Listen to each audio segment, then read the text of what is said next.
আমার বাবা বদরের প্রান্তরে আমাদের তরবারির আঘাতে নিহত হয়েছে, এই জন্য আমার বাবার প্রতি কোনো আমার মায়া নাই, ভালোবাসাও নাই। আমার বাবার লাশটা আমার চোখের সামনে মাটি চাপা দেওয়া হবে, এই জন্য আমার কোনো কষ্ট নাই।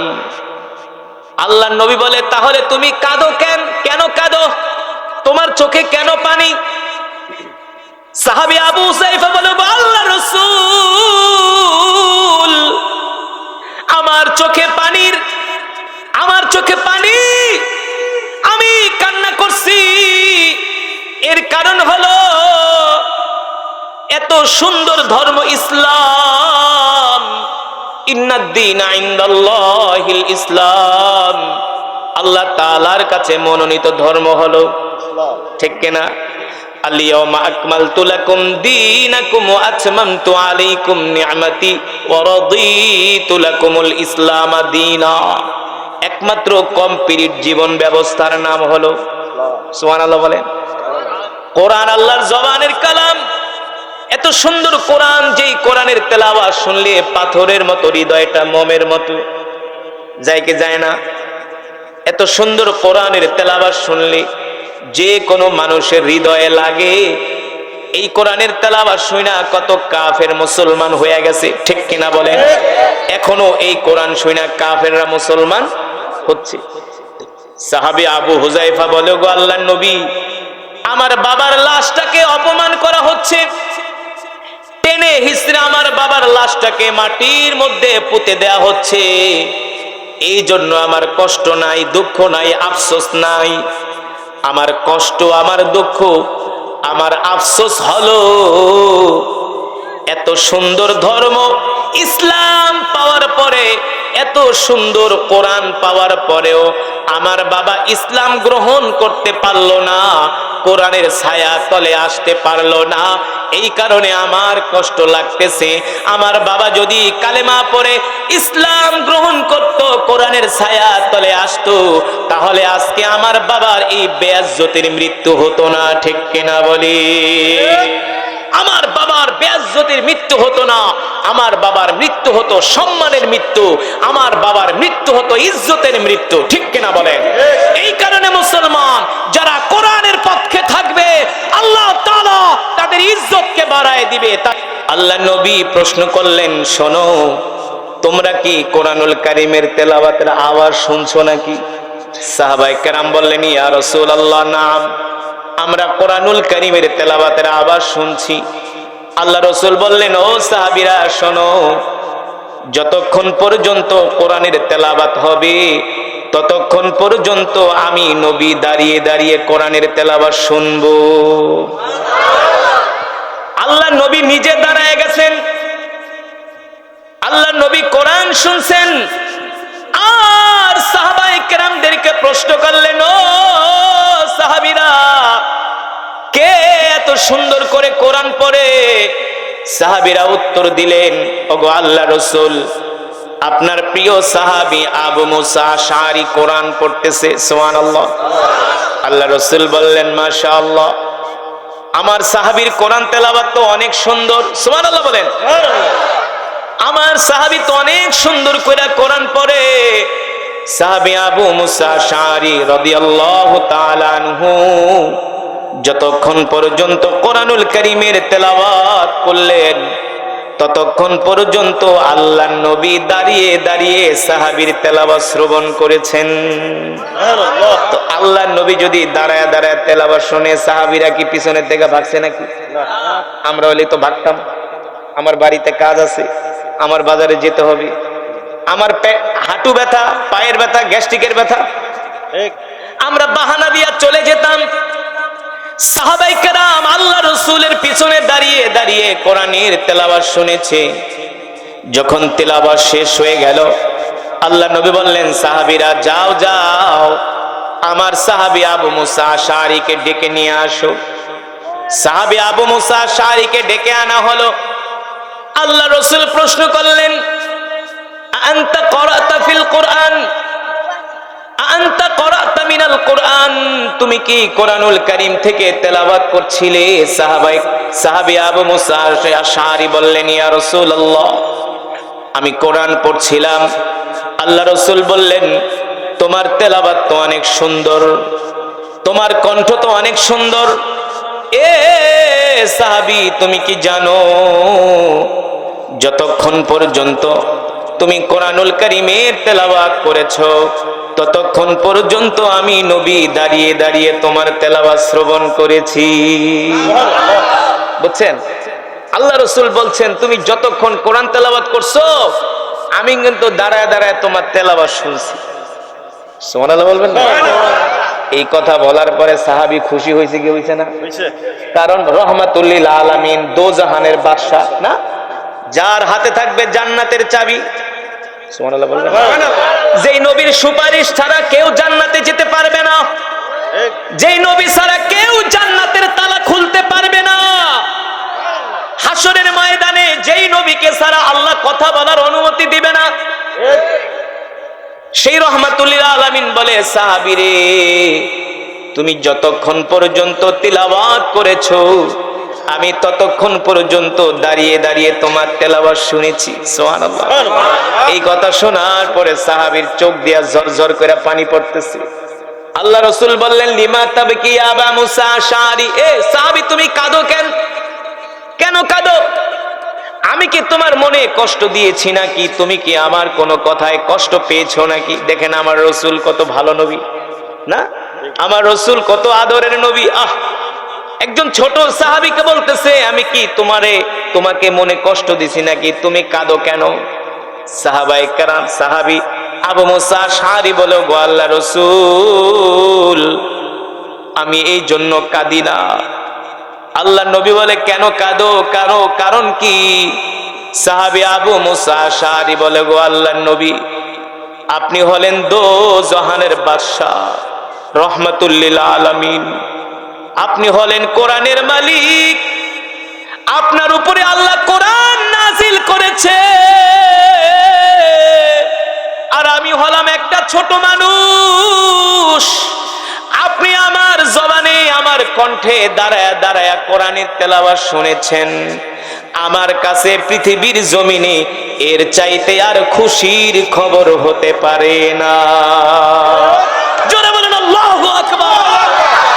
সাহাবী কান্না কইরা বলে আমি একটা ছোট মানুষ আর আপনি আমার তেলাওয়াত শুনছেন, অথচ আপনি আমার চেয়ে সুন্দর পড়তে পারেন। আমার নবীকে কোরআন শিখাইছেন কি? আমার নবীর শিক্ষক হলেন স্বয়ং আল্লাহ তাআলা, ঠিক কিনা বলেন? আমার নবী স্বয়ং কোরআন পড়বেন, সুবহানাল্লাহ বলেন। আমার নবীর তেলাওয়াত জান্নাতের মধ্যে আমরা শুনতে পারবো। ইচ্ছা নাই? নবীজির তেলাওয়াত জান্নাতে শোনার ইচ্ছা আছে কি আছে না? কার কার আছে? হাত উঠান, আল্লাহ কবুল করুন, আমিন, হাত নামান। কিন্তু ওই জান্নাতে নবীজির তেলাওয়াত তারাই শুনতে পারবে যারা দুনিয়ার জমিনে আল্লাহর কোরআন শুনবে, যারা দুনিয়ার জমিনে আল্লাহর কোরআন পড়বে, যারা দুনিয়ার জমিনে কোরআন শোনার জন্য কোরআনের মাহফিলে আসবে, ঠিক কিনা বলেন? ও মুসলমান, এখানে কোরআনের মাহফিল হচ্ছে। এই কোরআনের তেলাওয়াত শোনার পরে যদি তুমি এখনো ঘরে বসে থাকো তাহলে বুঝতে হবে তোমার ঈমান দুর্বল হয়ে গেছে। তোমার ঈমান যদি তোমাকে আজান শোনার পরে মসজিদে আনতে না পারে, কপাল পোড়া মুসলমান, যুবক, তোমার ঈমান যদি আজান শোনার পরে তোমাকে মসজিদে আনতে না পারে, এত সুন্দর সুমধুর কোরআন তেলাওয়াত শোনার পরে তোমার ঈমান যদি তোমাকে কোরআনের মজমায় আনতে না পারে, কোরআনের ময়দানে আনতে না পারে, মাহফিলের প্যান্ডেলের নিচে বসাইতে না পারে, তাহলে তুমি মনে রেখো তোমার এই ঈমান তোমাকে জান্নাতেও নিতে পারবে না। সঠিক নাকি ব্যাঠিক? দুনিয়াতে আজানের সুর শোনার পরে তুমি যদি তোমার ঈমান যদি তোমার মসজিদে আনতে না পারে, কোরআনের মাহফিলে আনতে না পারে, ঈমান তোমার জান্নাতে কিভাবে নিব? কিভাবে নিব? এত সোজা নয়, ঠিক কিনা বলেন? ও মুসলমান আল্লাহর বান্দারা, আপনাদের এখানে একটা কোরআনের মাদ্রাসা আছে না? যেই মাদ্রাসার উদ্যোগে মাহফিল, মাদ্রাসার নাম পুরান ধুলাউড়ি বারোয়ানি মরহুম আমজাদ হোসাইন নুরানি হাফেজিয়া মাদ্রাসা। আল্লাহু আকবার। এই মাদ্রাসায় অনেক হাফেজে কোরআন আছে, আছে কি আছে না? একজন হাফেজ কাল হাসরের ময়দানে 10 জন জাহান্নামীকে সুপারিশ করে জান্নাতে নিবে। কয়জন? 10 জন। একজনে 10 জন, 2 জনে 20 জন, 3 জনে 30 জন। আল্লাহু আকবার। আপনারা যারা এলাকাবাসী, একজন হাফেজ যখন জান্নাতি হবে তখন যে বলবেন, হাফেজ সাহেব আপনি আমাদের মাদ্রাসায় পড়ছিলেন, আপনি কিন্তু আমার বাড়িতে একবেলা খাবার খেয়েছিলেন, আমি আপনাকে কোরআনের জন্য ভালোবাসতাম, হাফেজ সাহেব আজকে আমি জাহান্নামী হয়ে গেছি, আমার দিকে একটু তাকান। আল্লাহ তাআলা তখন অনুমতি দিবে, হাফেজে কোরআন যাও, তুমি তাকে সুপারিশ করে জান্নাতে নিয়ে যাও। জোরে বলেন সুবহানাল্লাহ। একটা হাফেজে কোরআনের এত মর্যাদা, এত সম্মান। কেমন মর্যাদা, কেমন সম্মান শোনাবো, বলবো? রাসূলের হাদিস থেকে বলছি, বানায়া বলি না। পৃথিবীর ইতিহাসে 1450 বছর আগে মক্কাতুল মুকাররমায়, বর্তমানে যেখানে খানায়ে কাবা, বাইতুল্লাহ শরীফ, খানায়ে কাবার পাশে একটা পাহাড় আছে, সাফা পাহাড়। নাম কি? এই সাফা পাহাড়ে উপরে রাসূলের একজন সাহাবী ছিলেন, যার নাম হলো যায়েদ ইবনে আরকাম। নাম কি? যায়েদ ইবনে আরকাম রাসূলের একজন সাহাবী। যায়েদ ইবনে আরকাম রাদিয়াল্লাহু তাআলা আনহুর বাড়িতে আল্লাহ নবী পৃথিবীর ইতিহাসে সর্বপ্রথম একটা কোরআনের মাদ্রাসা প্রতিষ্ঠা করেন। এটাই হলো পৃথিবীর ইতিহাসের সর্বপ্রথম কোরআনের মাদ্রাসা, একেবারে সর্বপ্রথম। এটাই পৃথিবীর ইতিহাসে সর্বপ্রথম একটা কোরআনের মাদ্রাসা। যায়েদ ইবনে আরকাম রাদিয়াল্লাহু তাআলা আনহুর বাড়িতে, যেই মাদ্রাসাকে বলা হয় দারে আরকাম, আল্লাহ রাসূল যখন এই মাদ্রাসা প্রতিষ্ঠা করলেন, সাহাবী আব্দুল্লাহ উম্মে মাকতুম একজন সাহাবী ছিলেন, যিনি ছিলেন অন্ধ। কি ছিলেন? অন্ধ, চোখে দেখেন না, অন্ধ, 2 চোখ নাই, অন্ধ, প্রতিবন্ধী। রাসূলের সাহাবী আব্দুল্লাহ উম্মে মাকতুম অন্ধ মানুষ, চোখে দেখে না, কিন্তু সে কোরআনের হাফেজ। আছে না? অনেক অন্ধ আছে কোরআনের হাফেজ, সুবহানাল্লাহ বলেন। এত সুন্দর করে কোরআন পড়ে। মিশরে একজন কারি সাহেব আছে। মিশরের মানুষ কিন্তু দাড়ি রাখে না। কি রাখে না? ওরা দাড়ি রাখে না, কিন্তু ওই কারি সাহেব দাড়ি রাখে। আমি তার তেলাওয়াত একবার মিশরে যায় শুনলাম, এত সুন্দর তেলাওয়াত, অন্ধ মানুষ এত সুন্দর করে কোরআন পড়ে, সুবহানাল্লাহ বলেন। কোরআন শুনলে বোঝাই যায় না তার চোখ নাই। আমি কুমিল্লাতে একটা প্রোগ্রামে যাই, একজন কোরআনের হাফেজ আছে, নাম শুনলে দৌড়ায় চলে আসে। আমার নাম শুনলে আমি তাকে দেখলেই জিজ্ঞেস করি, বলেন তো আমি কি? আমার হাত ধরে রাখে, আপনি কারি আসাদ। আমি বলি, আমার মোবাইল নাম্বার কি আপনার কাছে আছে? হ্যাঁ, আমি সেভ করে আছি। বলেন তো আমার নাম্বার হয়? ওর মোবাইল টিপা আমার নাম্বার বাইর করে, আমার নাম্বার বাই করে, চোখে দেখেন। আমি বলি, আপনি কিভাবে এই নাম্বার সেভ করলেন? একটা মাদ্রাসায় পড়ায়। তাই আমি একদিন প্রশ্ন করলাম, মিয়া বয়স তো হয়ে গেছে, বিয়া ঠিয়া করবেন নি? মায়া ঠিয়া দেহমনি? হুজুর যদি মায়া দেখেন, আমার লাগে একটা সুন্দর মায়া দেখেন। আমি আপনি তো চোখে দেখেন না, সুন্দর মায়া দেখে কি করবেন? না হুজুর, আমার শখ একটা সুন্দরী মায়া বিয়া করুন। যারা অন্ধ তারা কিন্তু অনেক ট্যালেন্ট, আল্লাহ পাক তো তাদের সেই মেধা দিয়েই দিছে, সুবহানাল্লাহ। নালে সে কোরআন মুখস্থ কিভাবে করলো? ঠিক কিনা? অন্ধদের মাথার ব্রেন প্রখর হয়, তীক্ষ্ণ হয়, ঠিক কিনা? আল্লাহু আকবার। সব নীলাখালাকার আল্লাহ, আল্লাহু আকবার। এই সাহাবী ছিলেন অন্ধ মানুষ। নাম কি? আব্দুল্লাহ উম্মে মাকতুম। আব্দুল্লাহ উম্মে মাকতুম রাদিয়াল্লাহু তাআলা আনহু অন্ধ মানুষ, অন্ধ সাহাবী আব্দুল্লাহ উম্মে মাকতুম রাদিয়াল্লাহু তাআলা আনহু চোখে দেখে না। আল্লাহ রাসূল মাদ্রাসা প্রতিষ্ঠা কইরা বললেন, এ আব্দুল্লাহ উম্মে মাকতুম, আমি হলাম এই মাদ্রাসার প্রধান, তুমি হলা আমার দ্বিতীয়। সুবহানাল্লাহ। আমি হলাম প্রিন্সিপাল, তুমি হলা ভাইস প্রিন্সিপাল। আমি হলাম চ্যান্সেলর, তুমি হলা ভাইস চ্যান্সেলর, আমার পরে তোমার দায়িত্ব। সুবহানাল্লাহ। অন্ধ মানুষ, পৃথিবীর ইতিহাসে আল্লাহ নবী সর্বপ্রথম মাদ্রাসা প্রতিষ্ঠা করেন। সেই মাদ্রাসার ভাইস প্রিন্সিপাল হলেন, ভাইস চ্যান্সেলর হলেন অন্ধ সাহাবী আব্দুল্লাহ উম্মে মাকতুম রাদিয়াল্লাহু তাআলা আনহু। সুবহানাল্লাহ বলেন। তিনি কোরআন মুখস্থ করছেন। কোরআন মুখস্থ করলে কত তার মর্যাদা দেখেন। ওই সময় কোরআনের কারি রাসূলের সাহাবী আব্দুল্লাহ উম্মে মাকতুম তিনিও আল্লাহ রাসূলের সাথে দেখা করতে গেছেন। কথাটা বুঝেন? বড় বড় নেতারাও গেছে, ওই সময় রাসূলের সাহাবী আব্দুল্লাহ উম্মে মাকতুমও গেছে। তো আল্লাহ নবী চিন্তা করলেন, আরবের বড় বড় নেতারা যেহেতু আমার সাথে দেখা করতে আসছে, আমি যদি তাদেরকে কিছু দ্বীনের নসিহত করি, আর যদি তারা কালেমা পড়ে মুসলমান হয়, এতে করে মুসলমানদের পাল্লা ভারী হবে, ইসলামের শক্তি বাড়বে, দ্বীনের দাওয়াত দিতে সুবিধা হবে। তাহলে সর্বপ্রথম আমি মক্কার বড় বড় নেতাদের সাথে কথা বলি, তারপরে আমার সাহাবী আব্দুল্লাহ উম্মে মাকতুমের সাথে কথা বলি। যখন নেতারা ঢুকছে, আব্দুল্লাহ উম্মে মাকতুমও ঢুকছে, আল্লাহ রাসূল ইশারা দিয়া বললেন সাহাবীদেরকে, আব্দুল্লাহ উম্মে মাকতুমকে এখন বের হয়ে যেতে বলো, একটু পরে আব্দুল্লাহ উম্মে মাকতুমকে আসতে বলো। আগে আমি আরবের বড় বড় নেতাদের সাথে মিটিং করি, তারপরে আব্দুল্লাহ উম্মে মাকতুমকে আমি ডাকবো কথা বলার জন্য। কিন্তু আল্লাহ রাসূল আব্দুল্লাহ উম্মে মাকতুমকে বের করে দিলেন। এই দৃশ্যটা আসমানের মালিক জমিনের মালিক আল্লাহ তাআলার কাছে পছন্দ হলো না। আল্লাহ তাআলার সাথে সাথে কোরআনের আয়াত নাজিল করে দিলেন। কোরআনুল কারীমের মধ্যে একটা সূরা নাজিল করে দিলেন, আবাসা ওয়া তাওয়াল্লা আন জাআহুল আমা ওয়া মা ইউদরিকা লাআল্লাহু ইয়াযাক্কা। আল্লাহ তাআলা জিবরাইলকে পাঠিয়ে দিলেন, এ জিবরাইল যাও যাও যাও, জমিনে যাও, আমার হাবিব মুহাম্মদ সাল্লাল্লাহু আলাইহি সাল্লামকে বলো আরবের বড় বড় নেতারা আসছে আমার নবীর সাথে দেখা করার জন্য, আরবের বড় বড় নেতাদেরকে বের করে দাও। আগে আমার বান্দা কোরআনের কারি আব্দুল্লাহ উম্মে মাকতুমকে আল্লাহ রাসূলের সাথে কথা বলতে বলো। সুবহানাল্লাহ বলেন।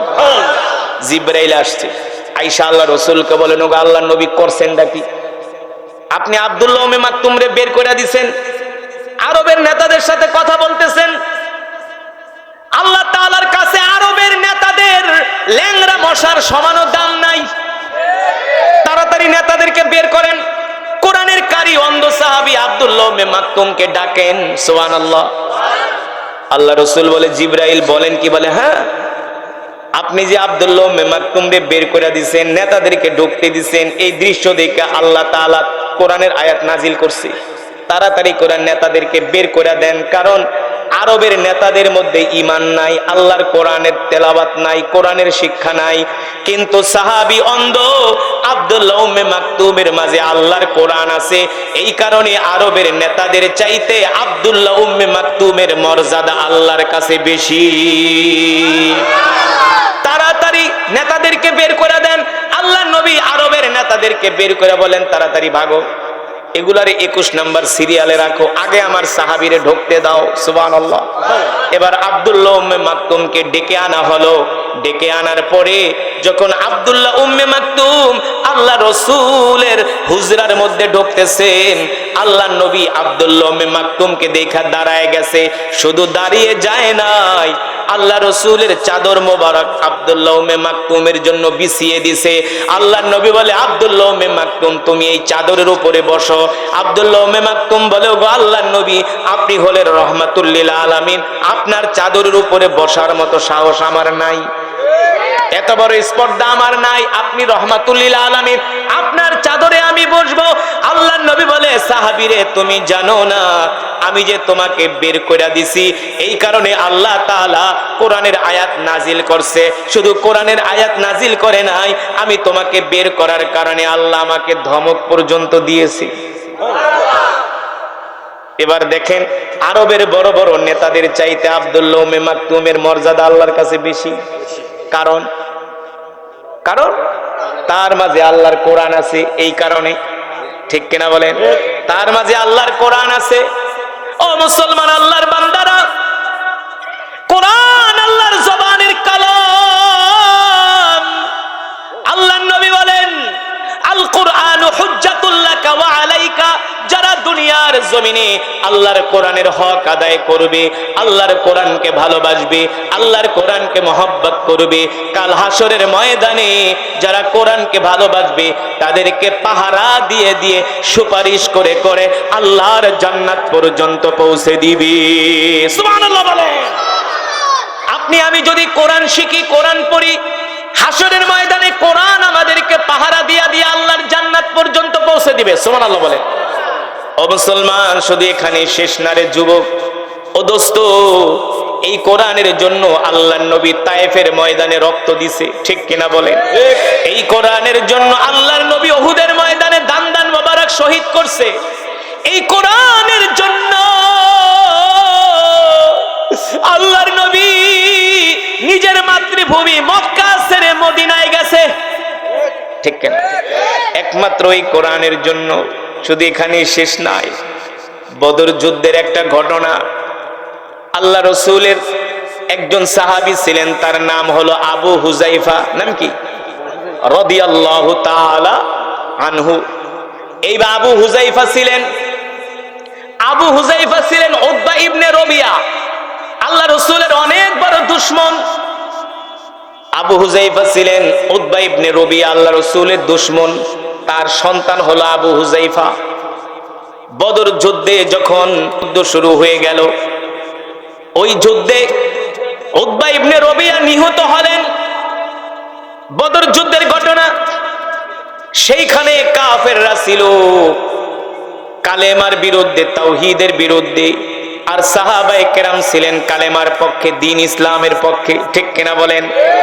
এক দলের হাতে ছিল কোরআনের পতাকা, কালেমার পতাকা না। একদল চেয়েছে আল্লাহর জমিনে আল্লাহর কোরআনের আইন প্রতিষ্ঠা করতে, আর একদল চেয়েছিল পৃথিবীর জমিন থেকে কোরআনকে মুছে দিতে। মক্কার কাফেররা চেয়েছিল আল্লাহর কোরআনকে মুছে দিবে, আর রাসূলের দরিদ্র গরীব সাহাবীরা চেয়েছিলেন আল্লাহর জমিনে কোরআনের রাজ কায়েম হবে, ঠিক কিনা বলে? এর থেকে বোঝা যায় কিয়ামত পর্যন্ত যারা কোরআনের পক্ষে থাকবেন তারা হবেন দুর্বল। কি? টাকা পয়সার দিক দিয়ে দুর্বল, অর্থের দিক দিয়ে দুর্বল, কিন্তু ইমানের শক্তির দিয়ে তারা হবে সবচেয়ে সবল, সবচেয়ে পাওয়ারফুল, ঠিক কিনা? তারা ইমানের শক্তিতে হবে বলিয়ান। মক্কার কাফেরদের সাথে মুসলমানদের তীব্র লড়াই হলো। ওই যুদ্ধে মুসলমানরা বিজয় পেলেন। আল্লাহ নবী নির্দেশ দিলেন, ও সাহাবীরা, যাও যাও, আজকে বদরের প্রান্তরে যতগুলো কাফের নিহত হয়েছে সবগুলা লাশ আমার সামনে নিয়ে আসো। সব কাফের লাশগুলো আল্লাহ রসুলের সামনে এসে জমা করা হলো। আল্লাহ রসুল বলেন, এক এক কইরা এক একজন কাফের লাশ গর্তের ভিতরে ফেলো আর মাটি চাপা দাও। এক এক করে লাশ আনতে আনতে উতবা ইবনে রবিয়ার লাশ এক সাহাবী ধরে টান দিলেন। উতবার লাশ ধরে টান দিলেন, পাশে কিন্তু তার ছেলে আবু হুজাইফা দাঁড়ায় আছে। বাবা কাফের আর ছেলে মুসলমান, বাবা কাফের আর ছেলে মুসলমান, বাবা কাফের আর ছেলে মুসলমান। শোনেন ভালো করে, একজন হলো কোরআনের পক্ষে আর একজন কোরআনের বিরুদ্ধে। বাবা হলো কোরআনের বিরুদ্ধে, আল্লাহ রসুলের দুশমন, আর ছেলে হলো আল্লাহর নবীর পক্ষে। দেখেন কত বড় হৃদয় বিদারক ঘটনা। সন্তানের সামনে বাবার লাশ টেনে গর্তের ভিতরে ফেলা হচ্ছে। আল্লাহ রসুল তাকায় দেখতেছেন, এই পৃথিবীতে যতই পাষণ্ড পিতা হোক, যতই পাষণ্ড সন্তান হোক, বাবার সামনে যদি সন্তানের লাশটাকে গর্তের মধ্যে ফেলে দেয়, অপমান করে, কোনো পিতাই সহ্য করতে পারে?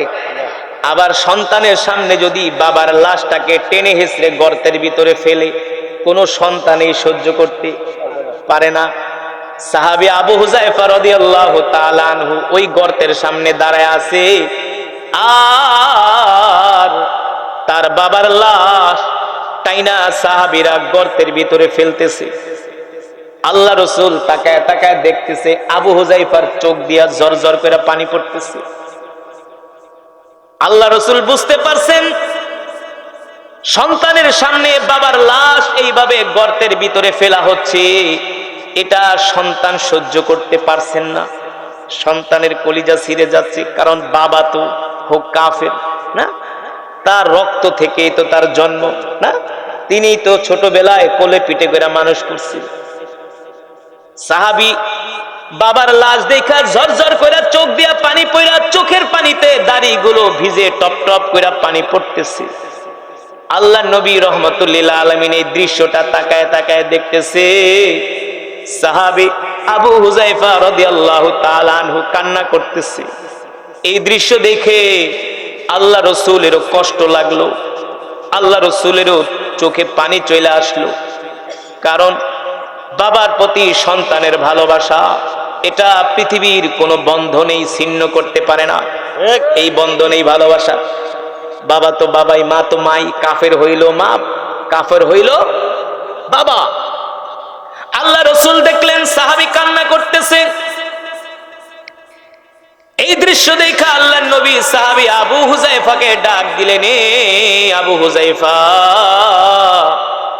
তোমার সামনে তোমার বাবার লাশ গর্তের ভিতরে মাটি চাপা দেয়া হচ্ছে, এই দৃশ্য দেখা কি তোমার কষ্ট লাগতেছে কিনা?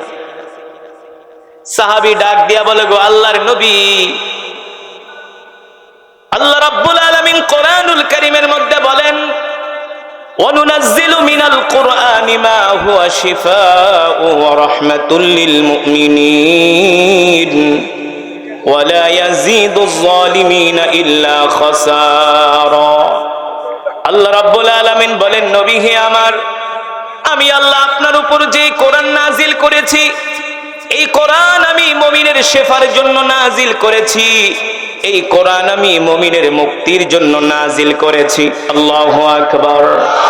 মুসলমান আল্লাহর বান্দারা, আমি কোরআন পড়েছি। আল্লাহ তাআলা বলেন, নবী আপনি বলে দেন, যখন দুনিয়ার জমিনে কোরআনের তেলাওয়াত করা হয়, আর আমার বান্দারা যখন বসে বসে জমে জমে কোরআনের তেলাওয়াত করে, তেলাওয়াত শুনে, وَإِذَا قُرِئَ الْقُرْآنُ فَاسْتَمِعُوا لَهُ وَأَنصِتُوا لَعَلَّكُمْ تُرْحَمُونَ। আল্লাহ রাব্বুল আলামিন বলেন, যখন কোরআনের তেলাওয়াত হয় আর আমার বান্দারা যখন কোরআন শোনে, স্বয়ং তখন আমি আল্লাহ আসমান থেকে আমার বান্দাদের উপরে রহমত নাজিল করি। এই যে আপনারা কোরআন শুনছেন, মাহফিলের প্যান্ডেলের চতুর্পাশে আল্লাহ তাআলার অগণিত রহমতের ফেরেশতারা আমাদের জন্য মাগফিরাতের দোয়া করতেছে। ফেরেশতারা কি বলে? আল্লাহুম্মা গফির ওয়ারহাম, আল্লাহুম্মা গফির ওয়ারহাম। আল্লাহ, আপনার এই বান্দাগুলা ভালো, আপনার এই বান্দারা চায়ের দোকানে যায় নাই, বাজারে যায় নাই, দুনিয়াবি কোনো আড্ডায় বসে নাই, আপনার বান্দারা আপনার কোরআনের মহব্বতে কোরআনের মজমায় চলে আসছে। জোরে বলেন সুবহানাল্লাহ। আল্লাহ, আমরা ফেরেশতারা আপনার কাছে আরজ করলাম, দরখাস্ত করলাম, আপনি আপনার বান্দাদের জিন্দেগীর গুনাহগুলো মাফ করে দেন। সুবহানাল্লাহ। ও মুসলমান আল্লাহর বান্দারা, এই কোরআন আল্লাহ তাআলা কার উপর নাজিল করেছেন? মাশাআল্লাহ। কার উপরে? এক দুইজনে বলতে পারছেন, সবাই বলতে পারেন নাই, মাত্র 4-5 জনে বলছেন। এত ওয়াজ শোনেন, এত ডজন ডজন ওয়াজ শোনেন প্রতি বছর, ওয়াজ ঠিকই শোনে, মাগার ওয়াজ মনে রাখে না, এক কান দিয়া শোনে আর এক কান দিয়া বাইর করে দেয়। ওয়াজে যদি শুনতো, তাইলে রমজান মাসে মসজিদে যেমন মুসল্লি ছিল, রমজান যাওয়ার পরে মুসল্লি একই থাকতো, ঠিক না? ওয়াজ শুনতে হবে, ওয়াজ মনে রাখতে হবে, ঠিক না? কোরআন আল্লাহ তাআলা নাজিল করেছেন বিশ্ব নবীর উপরে, বিশ্ব নবীর উপরে আল্লাহ তাআলা কোরআন নাজিল করেছেন। ও মুসলমান আল্লাহর বান্দারা, এই কোরআন আল্লাহ তাআলা বিশ্ব নবীর উপরে নাজিল করেছেন। এই কোরআনের তেলাওয়াত আল্লাহ রাসূল সব সময় কোরআন পড়তেন। গভীর রজনীতে উঠে উঠে আল্লাহর নবী তাহাজ্জুদের মধ্যে কোরআন পড়তেন। সুবহানাল্লাহ। আল্লাহ রাসূল রাত্রবেলা ঘুমায়া আসি, কি করতেছে? জোরে বলেন। আল্লাহ রাসূল রাত্রবেলা ঘুমিয়ে আসে, আল্লাহ তাআলা নবীকে ডাক দিছে, ইয়া আইয়ুহাল মুজাম্মিল, কুমিল লাইলা ইল্লা কলিলা, এ কম্বলওয়ালা ওঠেন ওঠেন ওঠেন। অর্ধেক রাত্র ঘুমাইছেন আর অর্ধেক রাত্র নামাজের মধ্যে কাটায় দেন। ও মুসলমান, আল্লাহর নবী অর্ধেক রাত্রিতে উঠে তাহাজ্জুদের নামাজের মধ্যে লম্বা লম্বা সূরা দিয়া আল্লাহর নবী তাহাজ্জুদের নামাজ পড়তেন। সব সময় আল্লাহর নবী কোরআন পড়তেন। আল্লাহ রাসূল শুধু নিজেই কোরআন শুনতেন না, কোরআন পড়তেন না, অন্যের জবানেও আল্লাহর নবী কোরআন শুনতেন। সুবহানাল্লাহ বলেন। হাদিস শরীফের মধ্যে আসছে, আল্লাহর নবী একদিন জানাজার নামাজ পড়িয়ে মসজিদে নববীর পাশ দিয়ে হেঁটে যাচ্ছেন। 1450 বছর আগের কথা। কত বছর? 1450 বছর আগের কথা। আল্লাহ রাসূল জানাজার নামাজ পড়িয়ে মসজিদে নববীর পাশ দিয়ে হেঁটে যাচ্ছেন, মসজিদে নববীর পাশ দিয়া। সেই 1450 বছর আগে তো আর আধুনিক মদিনা ছিল না, ছিল রোডঘাট, এমন বড় বড় ইমারত বিল্ডিং কিছুই ছিল না। মরুভূমির মাঝখানে একটা ছোট একটা মসজিদ ছিল, আল মসজিদুন নববী। ওই মসজিদের পাশ দিয়ে আল্লাহ রাসূল যাচ্ছেন সাহাবাদের বিশাল এক জামাত নিয়ে। ঠিক ওই মসজিদের মধ্যে বসে বসে, মসজিদে নববীতে বসে বসে আল্লাহ রাসূলের একজন সাহাবী, তার নাম হলো আবু মুসা আশআরী রাদিয়াল্লাহু তাআলা আনহু। তিনি ছিলেন কোরআনের কারি। কোরআনের কারি সাহেবরা হইলো সুন্দর করে কোরআন পড়ে, বুঝেন নাই? কারি সাহেবরা সুন্দর করে কোরআন পড়ে। আর আমাদের বাংলাদেশে মানুষ হইলো 20 কোটি, অথচ মিশর হলো বাংলাদেশের 8টার সমান। মাত্র 8 কোটি মানুষ, তো বিশাল খালি জায়গা, সেখানে প্রচুর ফসল হয়। তো একদিন আমরা একটা কৃষি জমির পাশ দিয়ে হেঁটে যাচ্ছি, দেখি একজন মিশরি ওই পেঁয়াজ লাগাচ্ছে না জানি উঠাচ্ছে, পেঁয়াজের পাতা কাটতেছে আর কোরআন পড়তেছে। আমরা তেলাওয়াত শুনে মনে করছি কোনো আন্তর্জাতিক কারি, পুরস্কার প্রাপ্ত কারি, অথবা কোনো আল্লাহ আজহারের কোনো স্টুডেন্ট কিংবা কোনো শিক্ষক। আমরা গেলাম তার কাছে, যে প্রশ্ন করলাম, আনতা কারা, তুমি কি কোরআন পড়ছিলা? বলে হ্যাঁ। আনতা কারি, তুমি কি কারি? না, আমি কারি না। তাহলে তুমি কারি না হয়ে এত সুন্দর কোরআন পড়ো? বিশ্বাস করো, আমি কোনোদিন মাদ্রাসার বারান্দাও যাইনি, এত সুন্দর করে কোরআন পড়ো। তো কোরআন নাজিল হয়েছে মক্কায়, কোরআন নাজিল হয়েছে, পড়েছে মিশরের মানুষ। পৃথিবীর বিখ্যাত বিখ্যাত কারি সাহেবের জন্ম হলো মিশরে। কারি আব্দুল বাসিত আব্দুস সামাদ রহমতুল্লাহ আলাইহি, কোরআনের কারি। আল্লাহু আকবার। মিশরের প্রতিটা মানুষ সুন্দর করে কোরআন পড়তে পারে। এই যে আল্লাহ আমাদের কবুল করুন বলে আমিন। এবার বলেন, আজকের মাহফিলে এসে আপনারা খুশি নাকি বেজার? আসলেই খুশি। আজকে যে মাদ্রাসার উদ্যোগে মাহফিল, এই মাদ্রাসাটা আপনাদের প্রতিষ্ঠান, ঠিক কিনা বলেন? কেউ উঠাউঠি করেন না বাবারা, কেউ উঠাউঠি করবেন না। আমরা একটু পরে মোনাজাত দিব, কেউ উঠাউঠি করবেন না, দোয়া না করে যাবেন না। আর দোয়া হুয়াল ইবাদা, মুমিনের সবচেয়ে বড় অস্ত্র হলো দোয়া। মুমিনের সবচেয়ে বড় অস্ত্র হলো কি? দোয়া। দোয়া। আল্লাহ রাসূল বলে, উম্মত দোয়া করতে ভুলবা না। পৃথিবীর এই খতমে কোরআনের সওয়াব আমাদের মা বাবার কবরে পৌঁছায় দেন, আমাদের দাদা দাদির কবরে পৌঁছায় দেন বলি আমিন। বলেন, আমি যদি 3 বার সূরা ইখলাস না পড়তাম, 1 খতম করে কোরআনের সওয়াব পাইতেন? বর্তমানে 1 খতম কোরআন পড়াইতে গেলে কি লাগে? কয়জন? 10 জন। কয়জন? 10 জন। হুজুরাই আপনার বাড়িতে মাগনা মামনা খতম করে যাবো গা, খায়ালে আর কাম নাই। এক হুজুর কবে একটু দেশি মুরগি, আর এক হুজুর কবে একটু দেশি গরুর দুধ দিয়া একটু পায়াস রাইন্দো, আর এক হুজুর কবে আমি তো ডায়াবেটিস চিনি ঠিনি খাই না, তাহলে দুধটা একটু বাড়ায় দিও। হ্যাঁ, 10 হুজুর আয়া খতম একখান পয়রা জোহরের নামাজের পরে খাওয়া দাওয়া করে যাওয়ার সময় কেবল তালুকদার গেলাম, হাওলাদার গেলাম, মানে কি? এ হাল তেরা চাল হে, মকসুদ তেরা মাল হে। কথা কেনা? পাবনার মানুষ, ঠিক কিনা?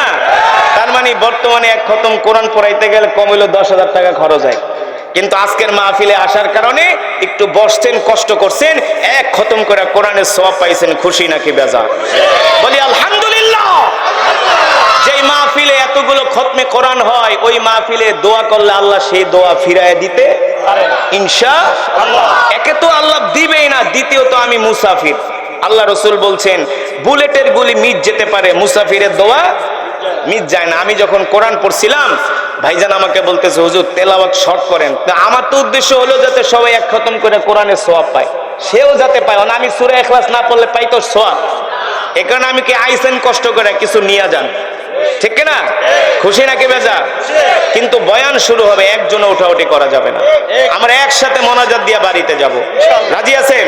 হাতটা উঠে আল্লাহকে দেখান, হাত সোজা করেন, একবারে সোজা স্ট্রেট। এই অনেকে আছে অর্ধেক উঠায় অর্ধেক উঠায়, মানে অর্ধেক ওয়া শুনে চলে যাবো, এই চালাকির সুযোগ নেই। হাত সোজা, এই যুবক হাত সোজা, ডাক দাও ইয়া আল্লাহ, আরো জোরে বলি ইয়া আল্লাহ।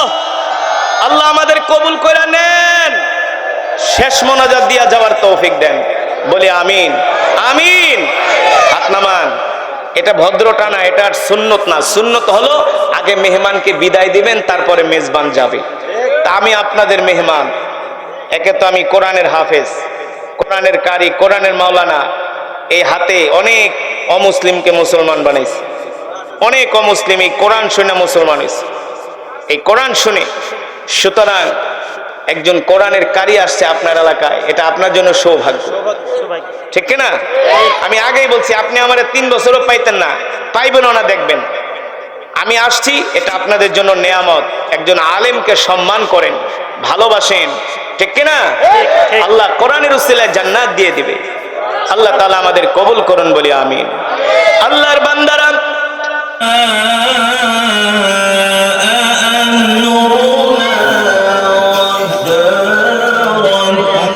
النور